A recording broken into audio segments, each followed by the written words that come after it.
సింహ mixing అయిపోయింది, final mix outputs అన్ని ఇచ్చేసాం, కానీ రిలీజ్కి ఎంతో టైం లేదు. ఇప్పుడు ఫైనల్గా ఏదో గట్టిగా సౌండ్ చేయాలి. ఏం చేద్దాం చెప్పు? మనం సౌండ్ చేయాల్సింది ఇక్కడ కాదు, చెప్తా పద. పద.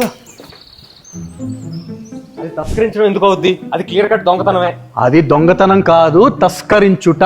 అదే దొంగతనానికి తస్కరించడానికి తేడా నాకు తెలియదు అనుకుంటున్నావా? ఏంట్రా గోళ, లోపల డిస్టర్బ్ అవుతారు. మాకు రిలీజ్ టెన్షన్ గా ఉంది, ప్రమోషన్స్ గట్టిగా చేయాలి కదా. రీప్రొడక్షన్ జరుగుతుంటే అప్పుడే రిలీజ్ ఏంట్రా? నేను మాట్లాడేది మత్తోదల 2 గురించి. అప్పుడప్పుడు మా టైర్ గురించి కూడా ఆలోచిస్తున్నావు నువ్వు. టైర్ పంక్చర్ అయిందా? వేసేసాడు, బాగా వేసేసాడు.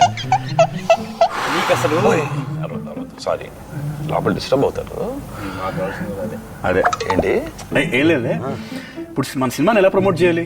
అయినా మొత్తం వదలట్టు ప్రమోషన్ ఎదురా, సీక్వెల్ జస్ట్ సినిమా వస్తుందని చెప్పండి, జనాలు వచ్చేస్తారు. మరి మీరు బాహుబలి 2 కన్నూరులో ఎందుకు తిరిగారు? అంత ప్రమోషన్ ఎందుకు చేశారు? కరెక్ట్గా అడిగా.